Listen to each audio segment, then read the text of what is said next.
O Conselho Regional de Contabilidade do Estado de São Paulo apresenta CRC-SP Espaço Técnico.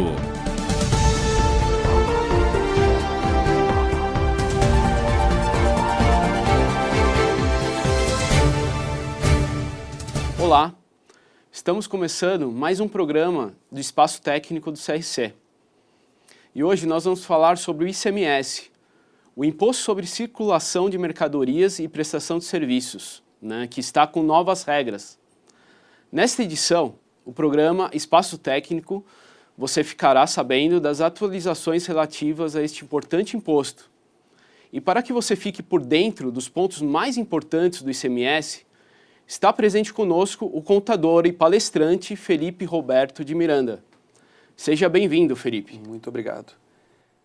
Hoje nós estamos aqui principalmente para tratar de um assunto um tanto quanto polêmico, tratarmos sobre os principais aspectos relativos ao ICMS. Obviamente, com o tempo, seria um tanto quanto complexo abordarmos 100% de todas as alterações, mesmo porque temos alterações todos os dias. Porém, nós vamos falar sobre essas principais regras, sobre as novas regras relativas ao ICMS.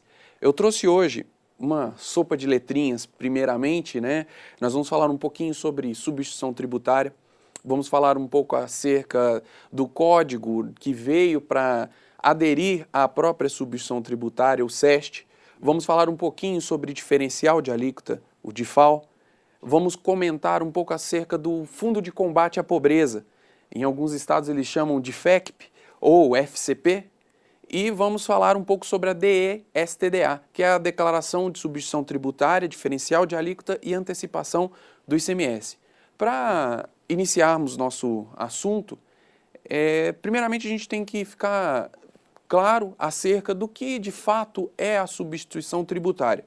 A substituição tributária, basicamente, ela é um regime pelo qual existe a transferência da obrigação tributária para outro contribuinte.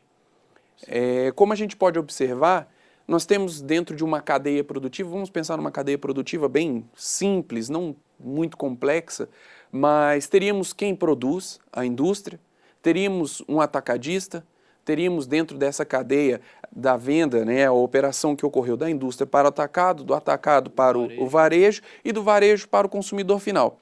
E aí, basicamente, como é que funciona a questão da substituição tributária? O fisco ele vem num intuito de substituir todas as cadeias. Ou seja, a indústria ela tem a obrigatoriedade de recolher até o final da cadeia. Nesse caso, ela passa a ser a responsável por toda uma cadeia, ou seja, ela vai recolher aquele ICMS que seria recolhido apenas na geração do fato no consumo final, ela passa a recolher no início da cadeia. Perfeito, Felipe. E, na sua opinião, qual o benefício que esse regime de substituição tributária traz para o fisco, para o governo e, eventualmente, para o contribuinte também, Felipe? Tá certo. Da forma como eu enxergo, da forma como eu visualizo e entendo que seja o intuito do governo quando ele institui a questão da substituição tributária, é uma facilitação até mesmo de uma fiscalização. Porque é um tanto quanto mais complexo, nós pensamos numa cadeia apenas com 3 entidades, pensamos na indústria, pensamos no atacadista e no varejista, ou seja, o que seria mais simples? O fisco, ele trazer uma fiscalização para 3 entidades ou apenas para uma, que seria, no caso, para a indústria? Até mesmo como uma metodologia de combate à sonegação. Perfeito. Porque, de fato, não há possibilidade de acompanharmos a mercadoria até o fim da cadeia. O que nós temos? Nós temos o princípio dessa cadeia produtiva.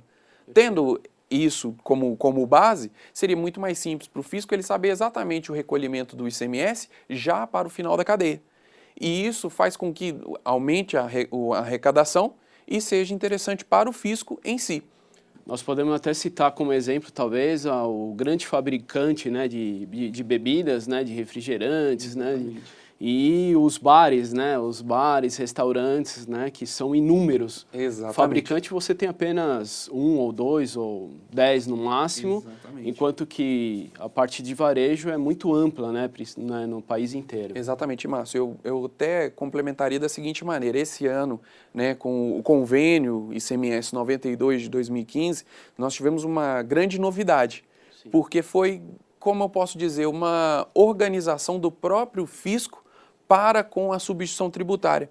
Porque cada estado ele é soberano na sua maneira de legislar acerca do ICMS. Sim. E por diversas vezes, nós tivemos que passar por situações atípicas, porque quando você fala do estado de São Paulo, nós temos um tipo de substituição tributária para alguns tipos de produtos. E quando você fala para outros estados, você tem outros produtos que podem ser ou não com substituição tributária. E com o advento do convênio ICMS 92 de 2015, nós tivemos uma uniformização. E isso eu entendo ser bem legal para a gente. E dentro do estado de São Paulo, nós tivemos o comunicado CAT 26 de 2015, que justamente tentou, né, fazer essa adequação para aderir a esse convênio ICMS. Por quê? Ele fez a inclusão de diversos produtos, além da exclusão em obediência ao próprio convênio, porém ainda está um tanto quanto confuso, porque nós estávamos acostumados ao quê? Temos o artigo 313 e afins, né, relacionados à substituição tributária. Sim. E nós estávamos habituados à alteração diretamente em decreto.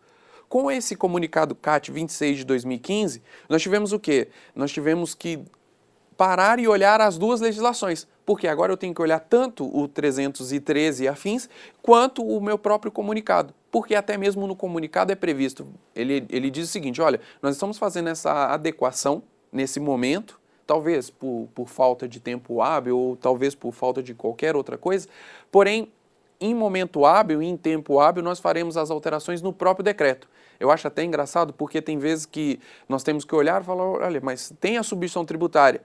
Quando nós vamos no convênio, não, olha, mas não tem esse produto dentro do convênio. E agora? Aí quando nós olhamos o próprio comunicado CAT, nós temos de fato o que ocorreu. Ele deixou de incluir alguns produtos, né?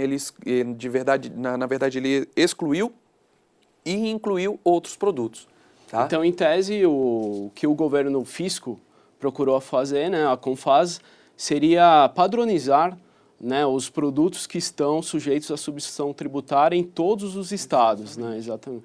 Que em tese facilitaria ao contribuinte também fazer os seus cálculos, né, fazer a sua escrituração fiscal de acordo com a sua norma em cada estado. Exatamente, exatamente. E aí nós entramos num ponto até bem mais interessante, que seria o advento do que nós chamamos de SEST, né, que é o Código Especificador da Substituição Tributária. Basicamente, ele é composto, né, por 3 níveis. Nós temos o nível mais alto, que são a própria categoria. Dentro da categoria, nós temos o item da categoria e o descritivo do item. Não necessariamente eu estaria dentro do próprio convênio ICMS 92, tá, Márcio? Não necessariamente eu estou falando que ele veio para substituir a própria NCM, a nomenclatura comum do Mercosul. E, na verdade, ele veio para ajudar o que antes era uma tremenda de uma confusão. Tá? É um tanto quanto complexo de se compreender, porém ele veio para ajudar. De que maneira? Você tem as categorias, né? Você tem a metodologia de amarração. Dentro de um código SEST você pode ter diversas NCMs. Porém, facilita para que a gente consiga identificar se o produto é ou não é com substituição tributária. Tá? Agora, Felipe, te pergunto, né? Nós já temos a NCM, que é um código, nomenclatura comum do Mercosul, como você disse, com 8 dígitos. Nós temos o Código de Situação Tributária, que são 3 dígitos, né? Que é obrigatório em todas as operações. Temos o CFOP. O SEST não é mais um código, isso não vai trazer mais uma burocracia, mais uma complexidade para o contribuinte, né? Tendo em vista já todas as declarações, as burocracias que ele já tem que cumprir devido a nosso sistema tributário? De fato, ele é um assunto bem polêmico. Eu entendo que, para alguns, ele veio, de fato, para deixar um tanto quanto mais difícil. Porém, para outros, ele veio para facilitar. No prisma que eu enxergo, da metodologia que eu visualizo, veio como uma forma de se programar. Porque anteriormente, quando a gente falava de substituição tributária, eu costumo dizer que era praticamente impossível de você fazer qualquer tipo de amarração sistêmica para a substituição tributária, a menos que você tivesse feito uma análise tributária de todos os estados, de todas as operações, de todas as metodologias que você atendia. Com o advento do SEST, tá certo. Inicialmente é complexo, inicialmente é tudo mais difícil, sempre é, nunca é tão simples. Porém, ao se adequar, ao se adaptar, nós temos aí de fato um grande benefício para os contribuintes em si.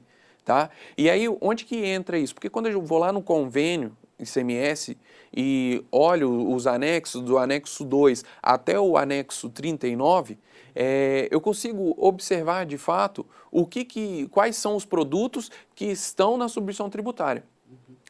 E o que acontece? Já estão feitos as próprias divisões que a gente já está acostumado, que são as bebidas, igual como você comentou, cervejas, alimentação, ferramentas, automotivos e diversos outros segmentos. E isso facilita bastante para na hora de parametrizar um sistema, a gente tenha a amarração principal. Porque a gente sabe que apesar do Estado ele ter a sua própria legislação, quando se trata de operações entre estados, ele tem que seguir uma regra maior que seriam os convênios, tá? Perfeito. Legal. E aí, na sequência, nós entramos com uma outra modificação que é bastante interessante também, que é o diferencial de alíquota, só mesmo para a gente alinhar, o diferencial de alíquota é o cálculo da diferença entre alíquotas.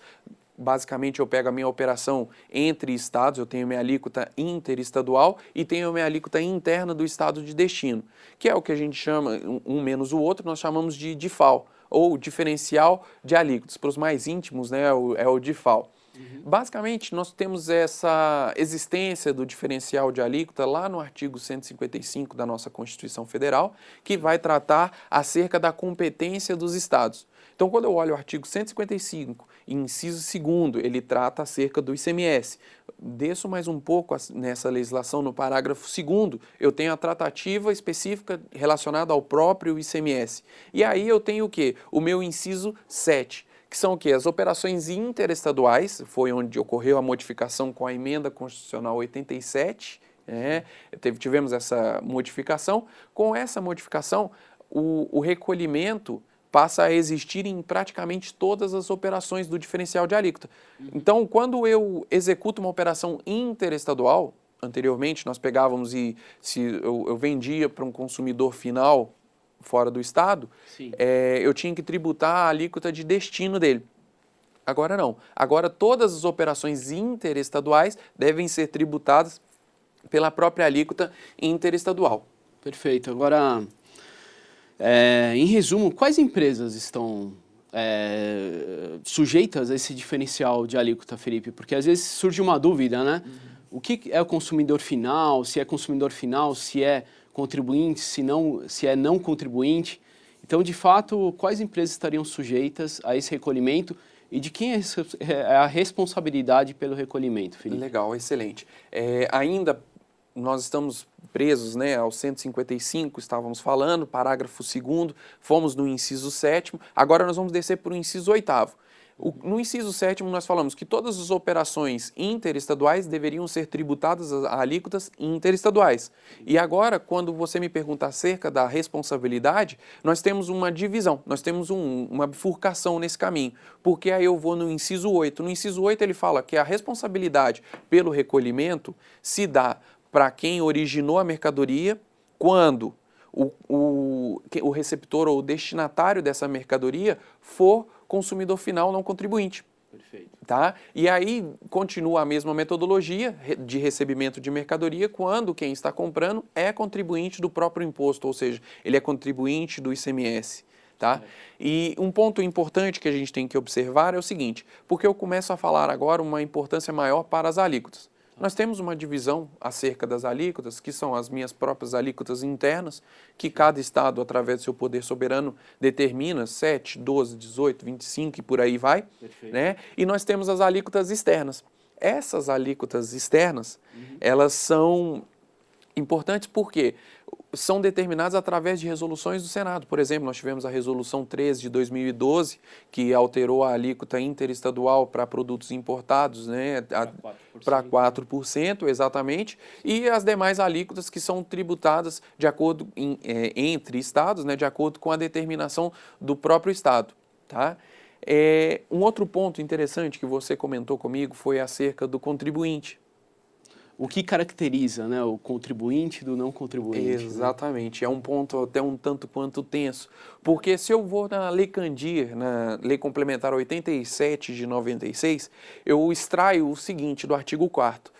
O contribuinte ele pode ser tanto pessoa física quanto pessoa jurídica, desde que ele execute com habitualidade ou em volume algo que caracterize a obrigatoriedade de se pagar o ICMS. Perfeito. E isso daí, de fato, é algo muito importante, porque em diversos estados nós temos pessoas físicas que são contribuintes do ICMS e temos pessoas jurídicas com inscrição estadual que não são contribuintes do ICMS. Por exemplo, Felipe, nós temos aí o caso, de fato, de construtoras. Sim. Construtoras, por diversas vezes, elas são obrigadas a ter a inscrição estadual. Certo. Porém, elas não são contribuintes do ICMS. E aí é o que causa muita confusão. Qual que é a nossa recomendação? Tem recomendado aos clientes uma carta, porque o objetivo é tentar salvaguardar a empresa em si. Claro. Né? Então, quando eu protejo o cliente, você está protegendo toda uma operação.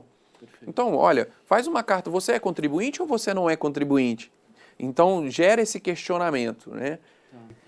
Agora, na sua opinião, esse diferencial de alíquota não onerou as empresas do Simples Nacional, Felipe?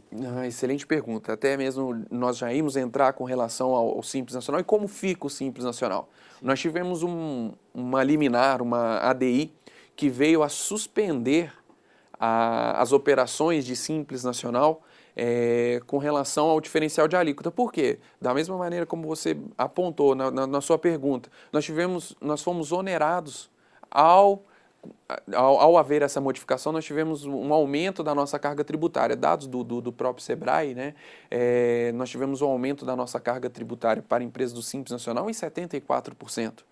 30% das empresas que operam entre estados que são optantes pelo Simples Nacional decidiram não operar mais. Por conta disso, surgiu essa liminar, paralisando essa cláusula que obrigava, inclusive, as empresas do Simples Nacional.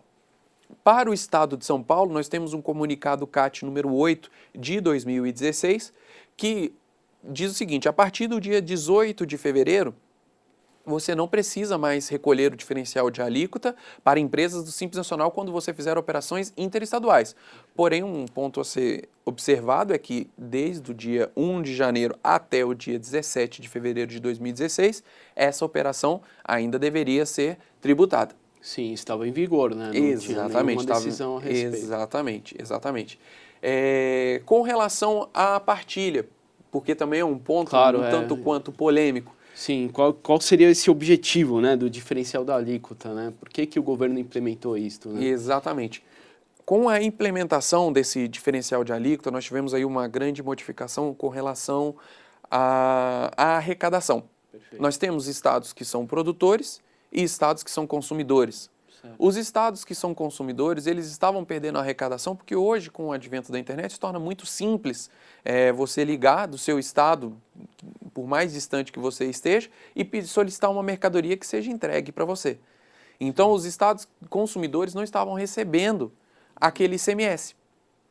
Só que o governo ele não poderia fazer de forma abrupta essa troca. Olha, é o seguinte, estado de São Paulo, por exemplo, a partir de agora você é um estado produtor, porém a partir de agora nós vamos tirar uma fatia da sua receita e vamos dar para o estado consumidor. Sim. Obviamente, seria um caos econômico. Como que o governo decidiu fazer isso? De uma maneira mais suave, que é a partilha desse ICMS. Então nós vamos fazer em 2016, iniciando, nós tivemos 2015 ignora, pois não tínhamos o normativo de fato, né? Pensamos então 2016. A partir de 2016, nós temos, com relação ao diferencial de alíquota, nós temos um percentual a ser recolhido para o estado de destino. Ou seja, em 2016, 60% do diferencial de alíquota, referente ao diferencial de alíquota, deve ser recolhido para o estado de origem e 40% para o estado de destino. Em 2017, nós temos 40-60. Observe que ele começa a inverter as porcentagens. Em 2018, 20%, 80%. Em 2019, 100% vai ser para o estado de destino. Exatamente. E aí, só para a gente ter um cálculo bem rapidinho, imagine o seguinte, que eu tenho uma mercadoria, R$1.000, tributada a 18%, Sim. tá? No estado de destino, ou seja, um ICMS de R$180, e uma alíquota interestadual, vamos supor que nós estamos vendendo para o estado do Rio de Janeiro, e nesse momento nós não vamos falar acerca do FCP, tá ok? R$1.000 também a 12%, que é a alíquota interestadual, R$120. R$180 menos os 120, nós temos um recolhimento de diferencial de alíquota de R$60.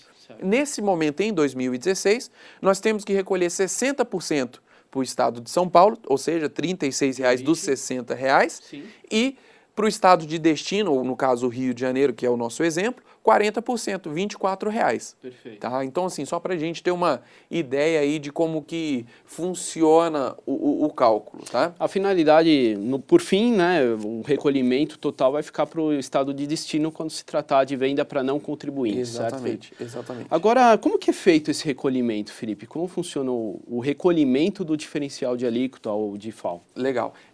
Até mesmo, já pensando nessa pergunta, nós temos que fazer uma pequena amarração com relação ao SPED.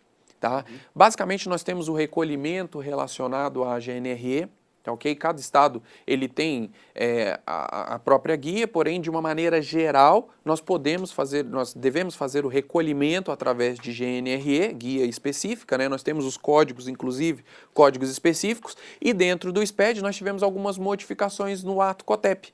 Nós tivemos o ato COTEP número 44 de 2015 alterando o próprio SPED, tá? O FD, ICMS e IPI. Então nós tivemos uma adequação no registro 0015, nós tivemos a inclusão do registro C101 e D101 e nós tivemos a inclusão de diversos registros no bloco E, que é justamente para trazer a questão dessa apuração e do recolhimento, né, por GNRE. Obviamente que se o contribuinte tiver inscrição estadual no estado de destino, ele vai ter uma facilidade maior, porque ele não precisa recolher por operação, e sim por apuração. Quer dizer que se ele não tiver a inscrição estadual no estado de destino, ele tem que recolher uma guia para cada operação, para cada nota fiscal emitida? Exatamente, exatamente. Então, assim, nós temos a operação para cada nota fiscal, e vamos supor que nós tivemos 1.000 operações. Dessas 1.000 operações, dentro do SPED, dentro da FD e ICMS-PI, nós temos que fazer o destaque dentro de cada registro próprio dessas 1.000 operações e do devido recolhimento. É um tanto quanto puxado. Imagina uma empresa, né, que tem que fazer esse recolhimento de certa forma antecipado, né, porque exatamente. Anteriormente ele recolhia, né, geralmente no mês seguinte da apuração do imposto, né, recolhia o diferencial de alíquota e pronto. Agora ele teria que fazer esse recolhimento de forma antecipada para cada documento fiscal emitido. Exatamente. E além disso, eu tenho só um complemento com relação ao Fundo de Combate à Pobreza. Nós temos aí a DCT, né, que trata acerca do Fundo de Combate à Pobreza, que são até 2 pontos percentuais, certo? E desses 2 pontos percentuais, deve ser recolhida uma guia à parte. Então, pensando ainda naquele exemplo, nós tínhamos falado 60-40 para o estado do Rio de Janeiro. O estado do Rio de Janeiro ele utiliza de 2% de FCP. Fundo de de combate à pobreza. Certo. Exatamente. Então, como é que funcionaria? Eu teria um adicional de 2%, nós já tínhamos um recolhimento para o estado do Rio de Janeiro de R$24, no montante de R$24, e agora nós temos que fazer um adicional relativo à operação de mais R$20. Tá? Que são relacionados aos 2% da operação. Ele não pode ser partilhado, ou seja, ele é recolhido integralmente para o estado de destino. Tá? Agora, no caso do Rio de Janeiro, me parece que eles permitiram que fosse recolhido na própria guia do diferencial de alíquota. Sim. Agora, outros estados que possuem o Fundo de Combate à Pobreza, você tem que recolher 2 guias separadas. Sim, né? Sim. E isso já existe até a previsão dentro do próprio SPED, né, para essa adequação, porque cada estado acaba fazendo da sua maneira e entende da maneira mais simples de se fazer. por diversas vezes, quem acaba executando uma atividade maior somos nós, os contribuintes, tá? Um outro ponto para a gente até mesmo encerrar, né, paira acerca da declaração de substituição tributária, diferencial de alíquota e antecipação, o DSTDA. Tá? Então, esse DSTDA, ele veio através do ajuste CNF número 12 de 2015, ele possibilita o quê? A cobrança de uma obrigação acessória, né, pelos estados, em microempresas, empresas de pequeno porte, optantes pelo Simples Nacional, da entrega de informações relativas ao ICMS devido por substituição tributária e o recolhimento por diferencial de alíquota. Tá? Uma coisa que a gente tem que observar é que o envio dessa obrigação não desonera a entrega de outras obrigações. E outra coisa é que, mesmo entregando essa obrigação, ainda se mantém obrigatório a guarda da documentação. Sim. Além disso, nós temos a não obrigatoriedade. Por exemplo, o MEI não precisa entregar.